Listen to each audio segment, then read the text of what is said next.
It's.com surf shop. Surf shop. Surf shop. It's.com surf shop.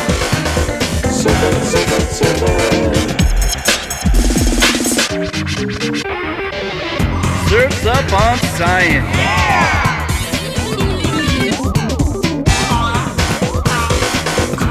It's.com surf shop.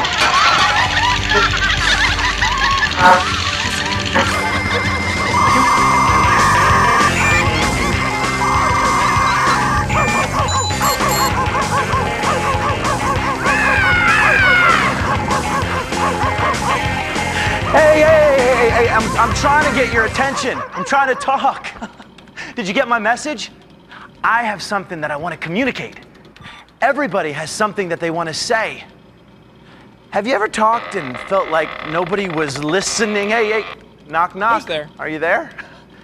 We've been using spoken and written words since the beginning of time.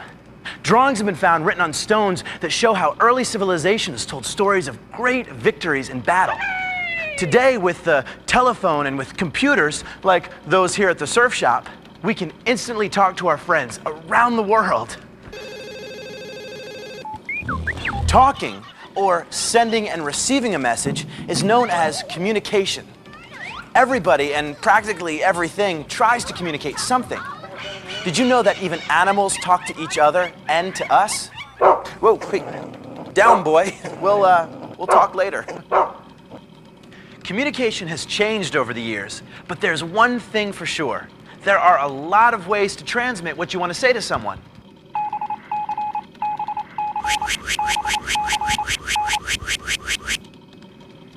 Do you know how people, animals, and machines talk? Do you know why we communicate or why there are so many different ways to communicate? There's really a science to it all. Did you know that you were born because someone really wants to communicate with you? What? Well, Link, let's find out. Let's go surfing. Hit it, Chip.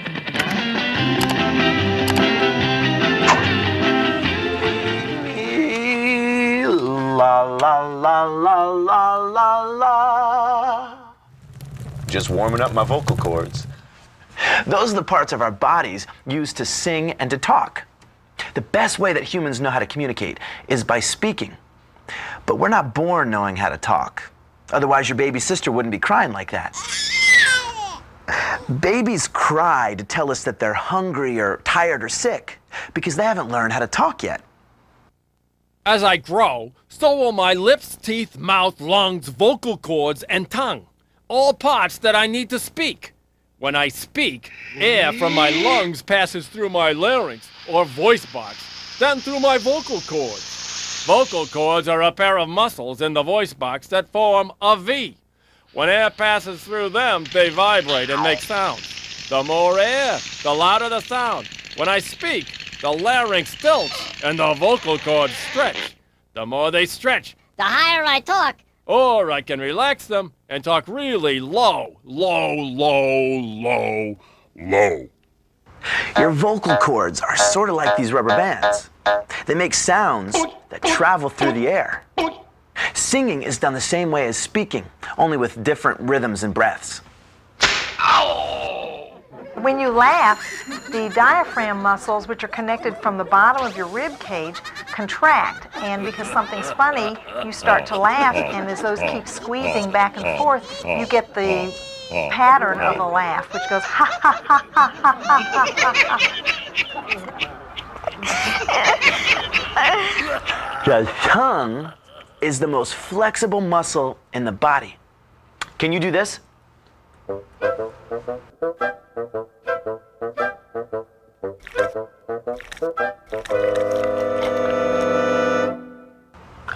Our flexible tongue can help us say a lot of words. Teasingly tongue treat, teasingly tongue, teasingly tongue, teasingly tongue treat, teasingly. You try it. Teasingly tongue treats. Teasingly tongue treats. Teasly tongue treats. Teasly tongue treats. Teasingly tongue treats. Teasingly tongue treats. Teasingly tongue treats. Teasingly tongue treats. Teasingly tongue treats. Teasingly tongue treats. Tingly tongue treats. Teasingly tongue treats. Okay, your turn. I can still talk without using my tongue. This doesn't sound the same. When someone says that we should hold our tongue, they don't mean with your fingers. They mean that you should be careful with what you say.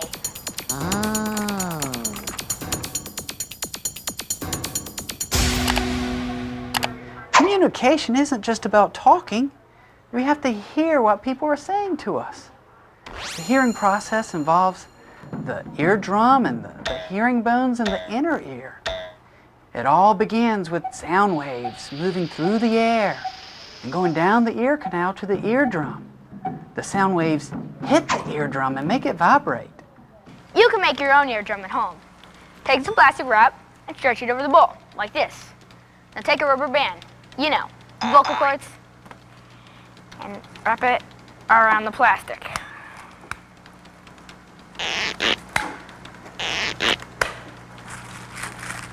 And make it really, really tight. Now take some salt, put a lot of it on, and make a lot of noise. Communication! As the waves move, they go to the cochlea, your inner ear. It changes sound waves into nerve signals which go flying to your brain. Your brain reads these signals and whammo, you hear.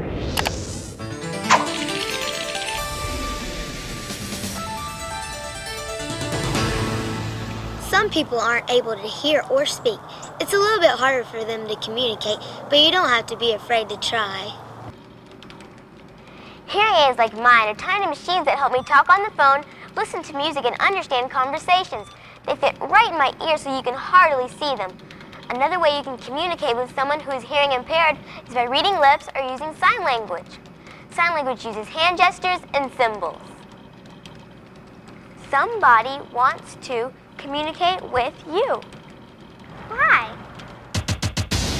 Some things can cause hearing loss, even an ear canal packed with wax. But earwax is really good for you. It helps prevent ear infections. It is made at the end of the ear canal so it moves out on its own. So remember, don't put anything smaller than your elbow in your ear.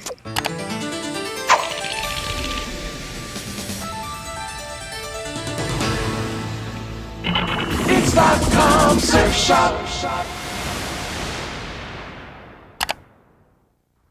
Did you know that your body can talk to itself? I need you. I need you too. The nervous system is sort of like this train turntable. It sends messages in all different directions. And your nervous system is made up of your nerves, your brain, and your spinal cord. Nerves are constantly gathering information about your body by noticing changes.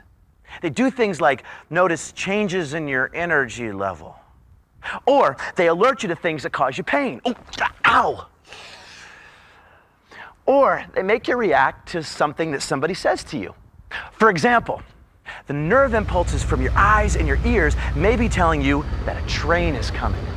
The engineer is yelling at you to get out of the way. Get out of the way! The nerve impulses sends this information to your spinal cord, which then moves the signal quickly to your brain. The brain then translates the information into a thought like, hey, if I don't get off these tracks, I could get hurt. The brain then fires a signal to your motor nerves. Your motor nerves then tell your muscles to take action. Ah, let's get out of here.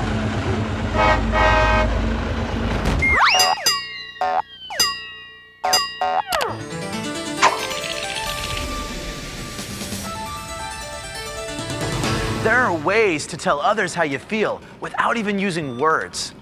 You can convey messages to someone with your body language, and you may not even know you're doing it.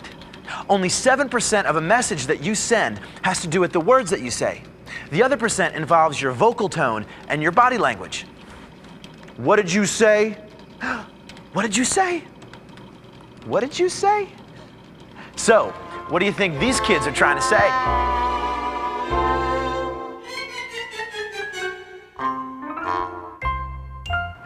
As you can see, everyone can communicate. even those who can't hear or speak. The same person that made our tongues to form words and our ears to hear music and to hear each other has made us all to be communicators. He's even answered the hows and the whys that we ask in science class. Why? And now, a great communicator.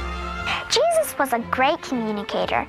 When he was on earth, he spoke to thousands of people at one time, even before there were sound systems. He talked to people in ways that they could understand him easily, no matter how educated or how old they were. He spoke using parables. No, not a pair of bulls. Parables are stories that are told about people's experiences. He would talk about an idea like, God really loves you. Jesus spoke to many farmers and he told them, if you lost one of your sheep, you would be really excited when you finally found it. That's how God feels about you.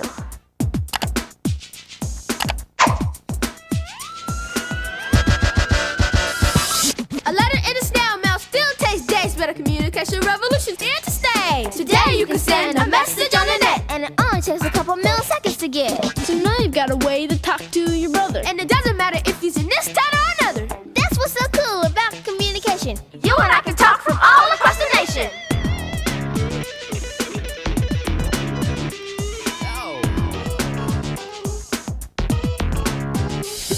But we don't need to speak to communicate. Singing, dancing, and drawing are great. I can smile at you and you can smile back too. There are many different things that we can do. You can even see the animals click. Then you act, it's a part of God's plan. That's a fact. We communicate to God every time we pray. It's true, we can talk to him every day. He listens to every single word we say. And we know he'll never, ever turn us away. God talks to us through his holy word. That's where his promises can be heard. Jesus loves me, this I know, for the Bible tells me so. They're talking to you. So, the next time you want to be heard, just speak right out. Communication is the word. File done.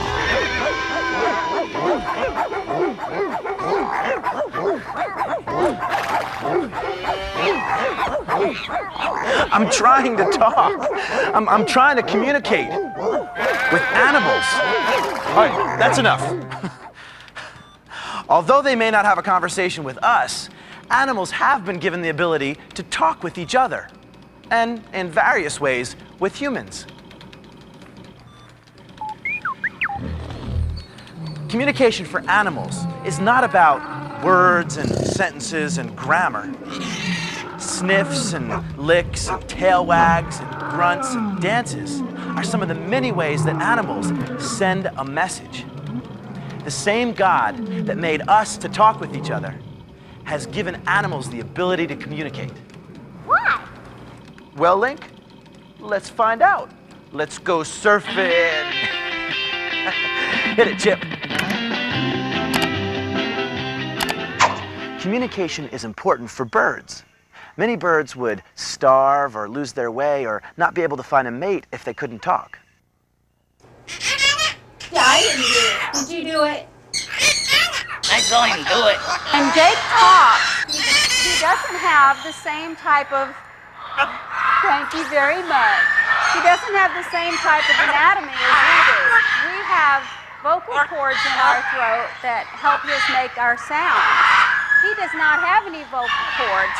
He does all of his speaking and noises by moving air through his throat. It's quite a mystery on how they can talk. They are the only animal on the face of the earth that can learn any human language. Isn't that right, Jake? Isn't that right, Jake?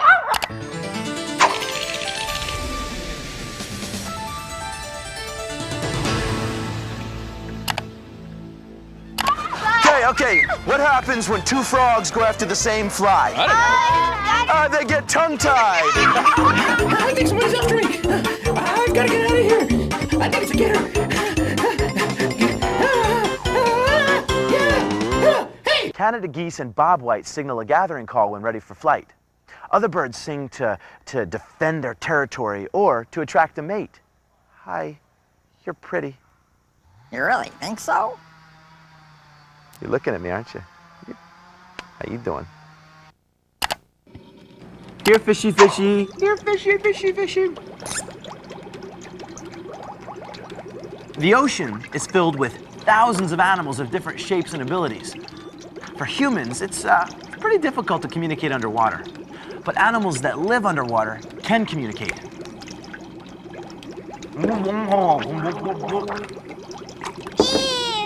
What I meant to say was, you ever wonder how they can talk with their mouths full of water? You ever wonder how a fish can hear with its ears clogged? Let's find out. The largest animal on Earth is not only the largest, but the loudest. The blue whale is so enormous in size that it can go to 94 feet long, the size of a 9-story building. To communicate, these whales sing various whale songs. Their low frequency can be heard under the ocean from miles away. The humpback whale's song may last to 30 minutes. The toothed whale whistles when attracting a mate or looking for lunch. If we listen carefully, we might hear the gators communicating. Alligators and crocodiles actually make calls. I'd like to order a large pizza with anchovies. Alligator calls range from threat calls, look out, human at 3 o'clock, to calls of courtship. Hey baby, what you doing Friday night? They have over 20 different sound patterns to send messages. Let's listen to the top 3. Okay, basically, the sounds you're going to hear today, you're going to hear hissing, you're going to hear bellowing, you'll hear a jaw slap. These are all forms of communication. Another form of communication for the alligator involves no sound. The male alligator will touch the female during courtship, gently nestling his chin against her body. She's arching that back, she's moving that tail, and she's telling us we better not approach any closer. Got a little too close. A large male alligator will actually sit down at the edge of the banks and he'll shake his entire body, making this bellowing sound, and this attracts females and sets up a territory for that large male. It sounds like D flat on a tuba, very low sounding.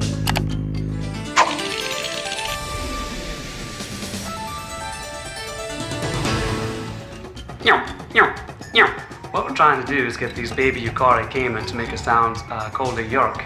And they use this sound to call the mom to the nest site to help dig out the eggs, possibly release them from the nest site, and then the mother, of course, escorts them to the water. So we'll try to make the sound and see if we can get these baby Yukari caimans to respond.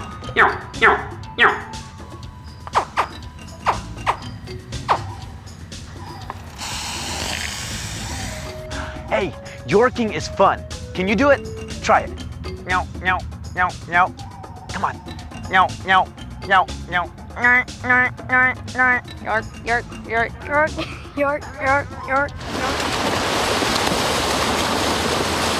If you have a pet, you know what it's like to have special feelings for it, but did you know your pet can actually tell you what he wants or what he's feeling? The first thing you have to understand is that dogs have a lot of language ability. In fact, their language ability is equivalent to that of a human 2-year-old. That means to say that the average dog knows about 160 words. Most people will tend to say, well, look, if a dog's wagging its tail, he must be happy, but it doesn't necessarily mean that. If the tail is very low between the dog's legs and is wagging very slowly, that may mean that the dog is feeling insecure or unhappy. The single most important thing which you have to teach your dog is his own name. So proper grammar for talking to dogs is lassie come, lassie sit, lassie down, that sort of thing. If not, then you're going to say something to your family member like, come over here and sit down. Well, how does Lassie not know that you had given her 3 commands? Come, sit, and down. There are a number of different barks which you get from dogs. The most common barks are ruff, ruff, ruff, ruff, ruff, ruff. And that's a call to pack bark. You usually get that when somebody comes to the house. There are other barks. There's a play bark, which is an invitation to play, which really sounds like something like ruff. And then there's some excitement bark.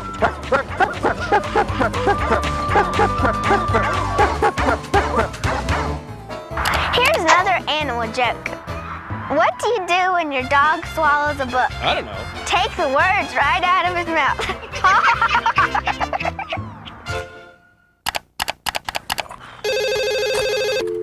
Hello?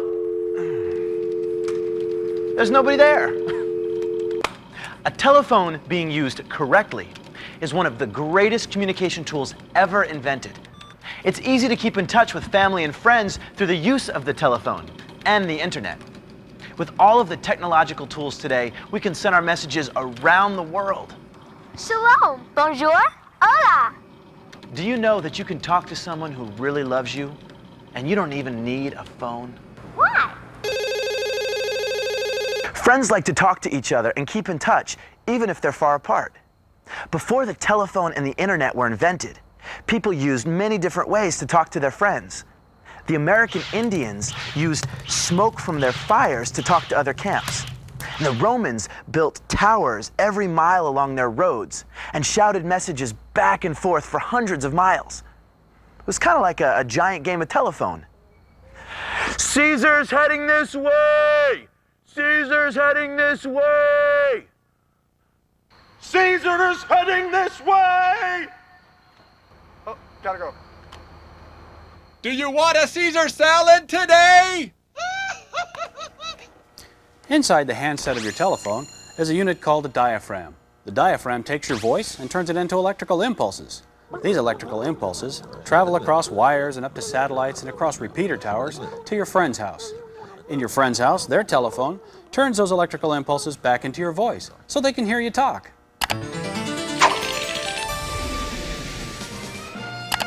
And now, a great communicator. Samuel Morse was the inventor of the Morse code. He heard about an invention called the telegraph. It allowed letters of the alphabet to be sent one at a time over a wire and decoded at the other end. Samuel invented a code that was a series of long and short taps which came to be called the Morse code. The first message ever sent across the country was, "What God hath wrought." It's the Koms Shop. I know how to use the internet, but how does it all work? The internet is the term for all of the computers in the world that are connected together and that share information. That means you can communicate with anybody in the world who has a connection to the internet. Your connection begins with your modem.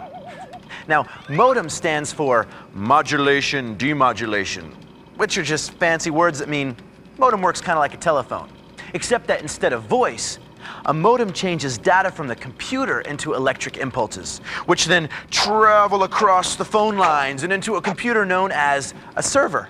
Hey, let's follow that email you just sent. A server is a computer that sends information like your email to where it needs to be. Every computer on the internet has a number called an IP address. Hey, I heard of that. It stands for Internet Protocol. Yeah, that's right. IP addresses are made up of 4 groups of numbers between 0 and 255. Your email goes from server to server until it gets to the one where your friend's email is stored. Hey, this looks like where your friend Meg gets her email. Whoa, Meg must be checking her email right now. We're going through her modem into her computer's motherboard. Look, we're on her screen. Hi, Chip. You should check out the website I sent you. How do I do that? Just click on the chip. The internet has all kinds of websites out there, but not all of them are okay to look at. So if someone sends you an email, make sure you know who it's from before opening it or clicking on the links. Meg sent me this one. I trust her. It's a page of dancing hamsters. It's funny.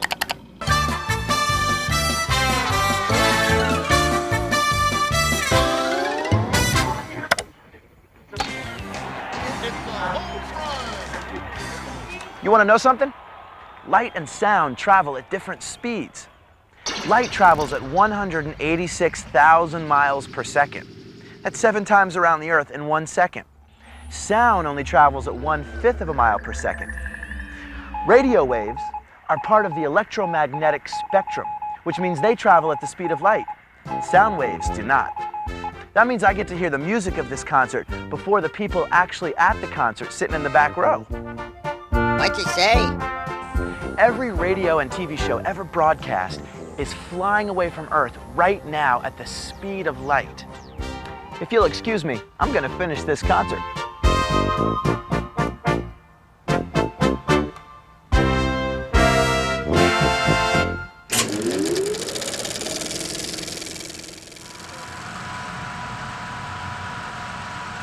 On a movie screen, there are 24 individual pictures or frames that are shown every single second.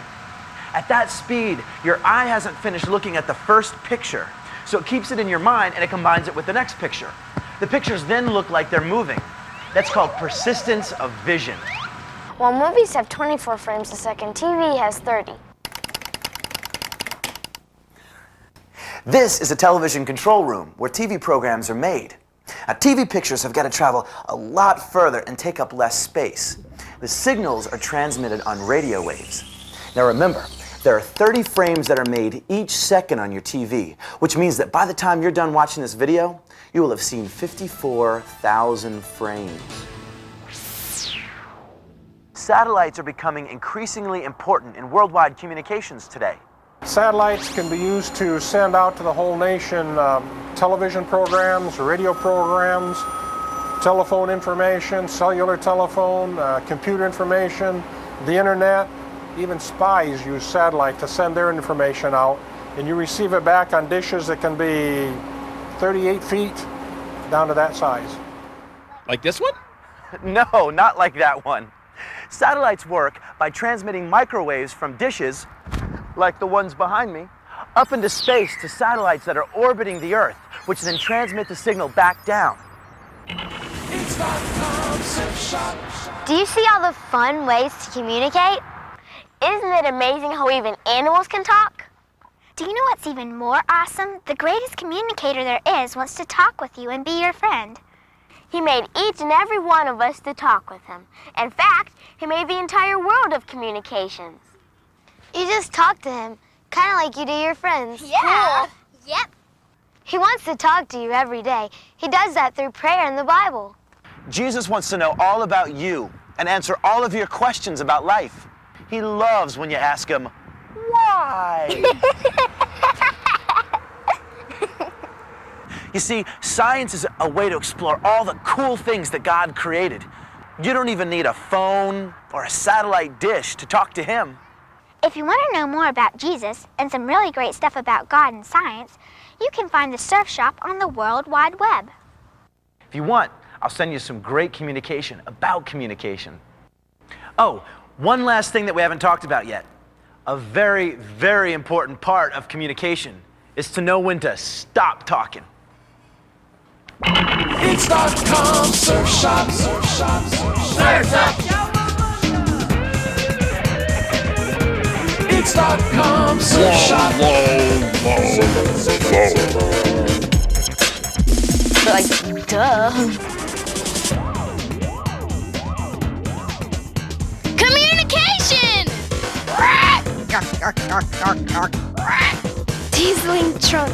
Dieseling tongue treats. I don't hear you, Thomas.